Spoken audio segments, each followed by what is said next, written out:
NASA's Spherex Observatory recently found a plume of carbon dioxide gas emanating out of it at a rate of about 70 kilo per second. But that is where it gets interesting. Scientists also anticipated water vapor to show up. But nothing materialized. Upper limits so small it ruled out previous reports that 3 Atlas was shedding water at 40 kilograms per second. This is puzzling because at its current distance from Sun, just beyond so-called water ice line, water would have been boiling off but did not.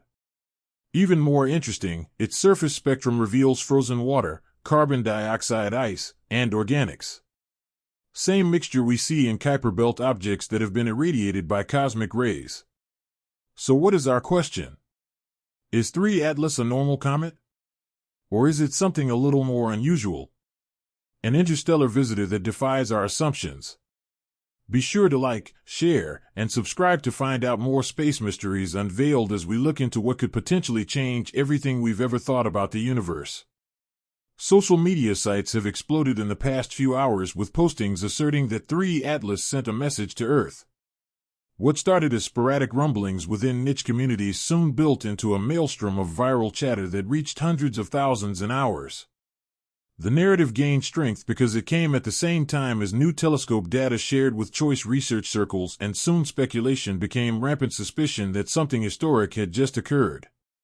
On June 5, 2025, SETI Institute revealed that a narrowband radio signal was found emanating in the direction of Kepler 442b, a potentially habitable world located some 1,200 light-years away. SETI has been searching the heavens for important transmissions for over 4 decades now, logging and following up on thousands of strange apparitions of static, pulsar noise, satellite interference. But this transmission differed from all others. It did not appear randomly. It repeated itself.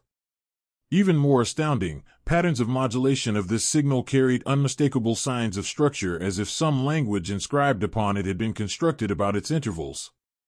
Scientists that compared it to traditional codes like Morse noted the resemblance, but reiterated that it was many times more complicated with the levels of organization that defied natural explanation. The first press conference revealed just how extraordinary this find was. Dr. Lena Romani is an astrophysicist from Berkeley and long-term SETI collaborator. She addressed the world. She spoke shaking as she described the phenomenon. She admitted it was something like nothing that the Institute had ever witnessed before, and that she agreed that patterns bore unmistakable fingerprints of intelligence.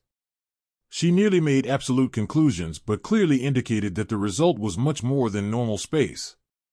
Then abruptly the stream just stopped mid-question and did not come back. Members of the audience assumed it must have been some technical error. But when the press conference just lost connection and did not come back as a follow-up, alarm began to spread. 2 days later, on the 7th of June, an anonymous user on an underground forum posted what they claimed was an internal NASA briefing document. While the source seemed questionable, the file contained technical data that was far too elaborate to dismiss. Spectrograms, waveform breakdowns, encryption models, and even AI-assisted translations were included. The most shocking part was a partial transcript of the decoded message. It read, "We have observed. We appear in cycles. You are not alone. Prepare." The rawness of the words ignited an internet firestorm.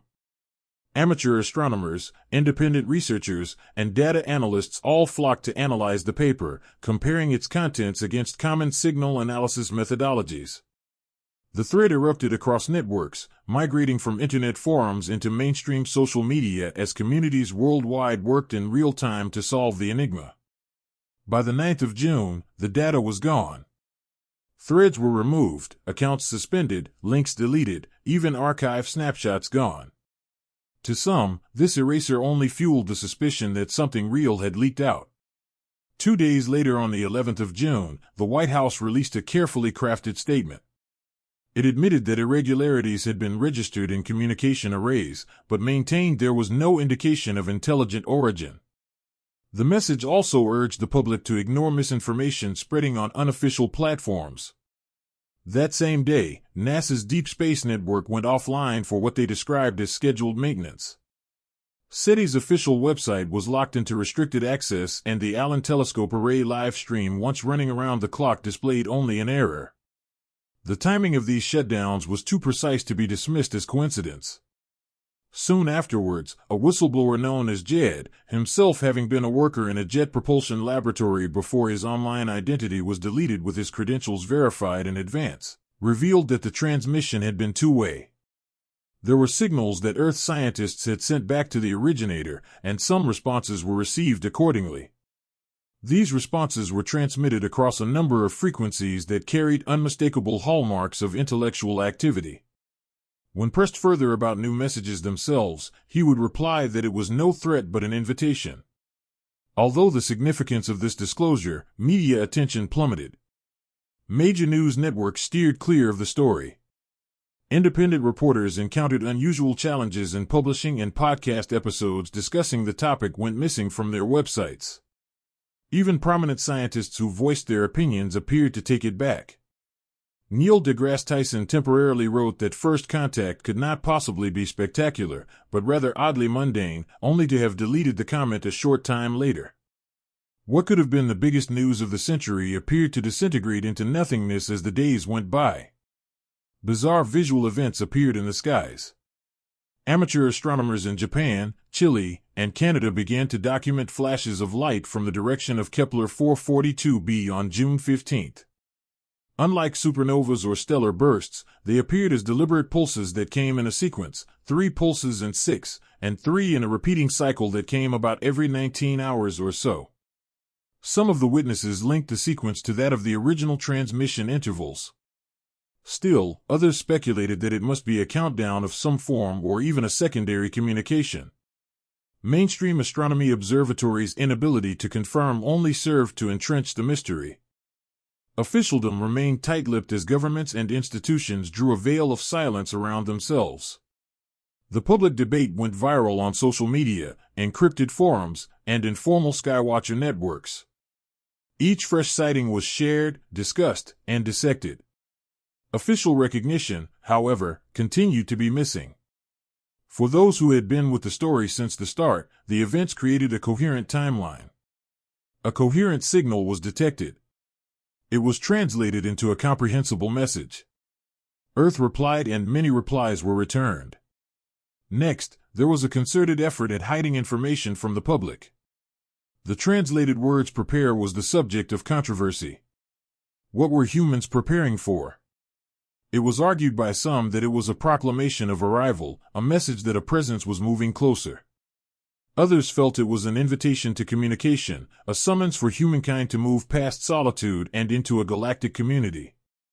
A smaller faction was afraid the message indicated a change of cycles, that whatever was intelligent had come before many times, always observing, always waiting, coming back according to some hidden schedule. The light patterns flashing through their 63 sequence were deemed proof that the information had passed from radio waves to optic signaling. This two-method communication bore an elegance that brooked no doubt that it was deliberate. Complementing whistleblowers' announcement that Earth reply had been received, it formed a chain of evidence that could not be disregarded. The institution's silence poisoned itself. By refusing access, capping data, and avoiding discussion even in public forums, they have done little beyond creating a certainty among those who have witnessed evidence that the phenomenon is real. Much more than calming speculation, the silence bred distrust that human beings stand on the brink of contact and that governments struggle to cope differently with the find.